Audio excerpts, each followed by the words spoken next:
Hi guys, and welcome to the course. Now, after thousands of students have taken this course, I've compiled some of the top tips from the most successful students to help you make the most of your time on the course. So I know what I do with instruction manuals when I receive them, but this is not it, because I want to share with you some of the most useful tips that will help you learn to code and get the most out of the course. So first tip is, as you go from lesson to lesson in the course, you'll find that each of the lessons should take about 10 minutes long. And this is something that we intentionally designed for the course. Now, a lot of students, when they're watching video tutorials online, very often what people do is they'll watch the video and type along to the code. And this is what we tend to call code along. So the tutorial types a bit, you type a bit, you try to keep up with the pace of the tutorial, or you pause the video every so often to catch up. But essentially, you're coding along with the instructor. And this is probably one of the most intuitive ways for people to learn from online tutorials. Now, in order for you to be more successful than most people, what I would recommend is instead to watch the video tutorials, which are usually, as I said, about 10 minutes long. If it's a 20-minute or a 50-minute tutorial, then stop it at around the 10-minute mark. And while you're watching it, instead of spending time trying to frantically type out the code, I want you instead to just try and understand what's going on, why the code is being written, and understand the purpose of the code rather than trying to type along at the same pace. Now, once you've understood what those 10 minutes are about, what the tutorial is trying to teach you, then to go to your computer and type out the code and try to replicate what happened in the 10 minutes. Now, the reason why this helps people learn so much better is because instead of just copying code by rote, which doesn't teach you anything, instead it forces you to really understand what's going on and absorb the content, and then test yourself afterwards to see if you really understood. So this is my number one top tip. And it's important to remember that we are learning programming. We're not learning how to type fast. It doesn't help you become a better programmer by just copying out code as fast as you can.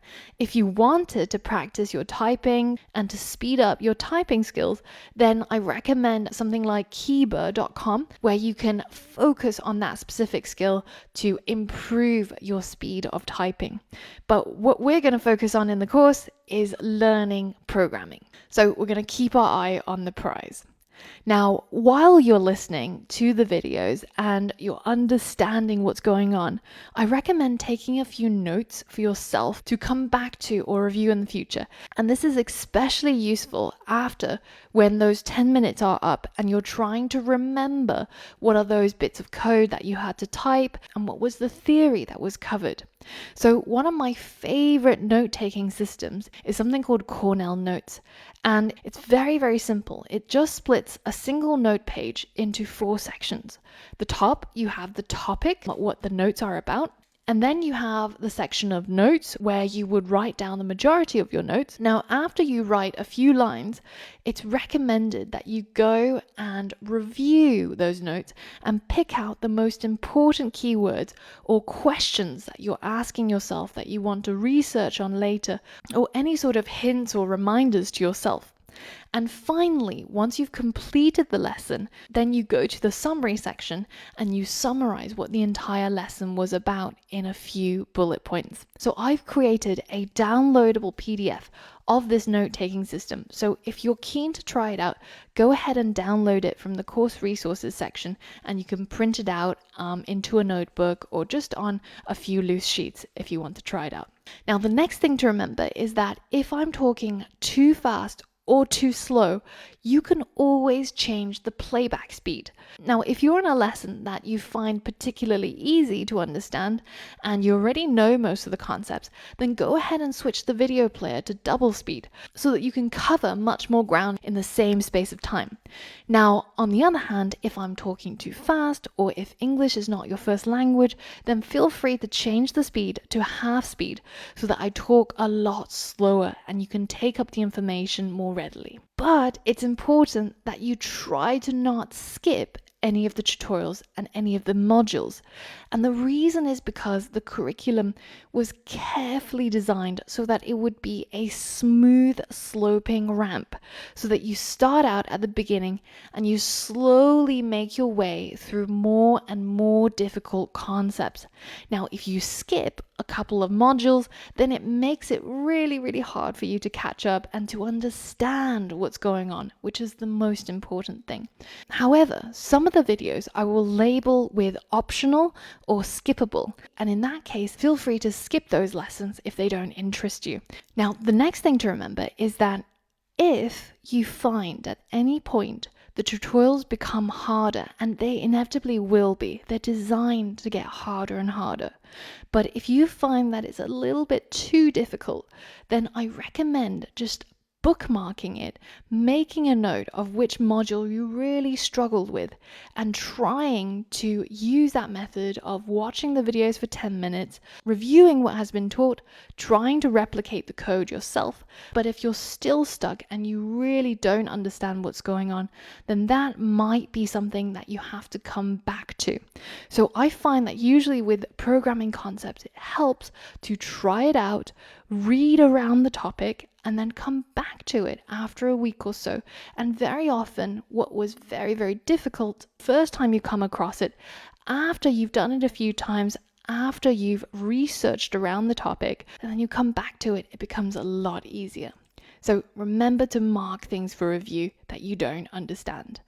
Now, recently, I went to learn windsurfing in Mykonos, and it's a skill that I've never had before. It's something that I found incredibly challenging, and I fell on my face during the entire lesson pretty much, and it hurt a lot. I got battered and bruised, and my ego got bruised a lot as well. But this is exactly what it's like when you try to learn a new skill. So it's important that you persevere and continue to put in the hours to practice and to try again, because you can learn something very superficially just by watching a video or trying it for a few hours. But in order to master a skill, the most important thing is practice. Now, the final thing is that I will say it now, you will get stuck at some point, because everybody does. And in fact, I wish that Hollywood would stop making movies where programmers are just typing away like some sort of frenzied hacker person. Because most of the programmers I know who actually do this as a job, they spend probably 90% of their time just staring at the screen, trying to figure out what is wrong, why is it not working. So getting stuck is very much a universal part of programming, something that you have to come to even love and enjoy. So when you do find yourself stuck, I want you to imagine that you're already a fully fledged developer working a job where somebody's paying you to do this for them, because you're the professional. So I want you to use the tools that professional programmers use when they get stuck, and that is Google and Stack Overflow. You try to figure it out, try to see what did other people do, because 99% of the time you won't be the first person who's come across that problem. It's very likely that somebody's experienced it before and other people have helped them to solve that problem or help them understand what it is that they're stuck on. And the thing to remember is that struggling is good. In that moment when you finally spot that typo or finally figure out why it is that your code isn't working and you fix it, that is one of the best feelings in the world. So struggle is good, and it really is through the struggles that you actually improve and level up your skills. So I'm so excited to be on this journey with you, and I look forward to all of your success in the future.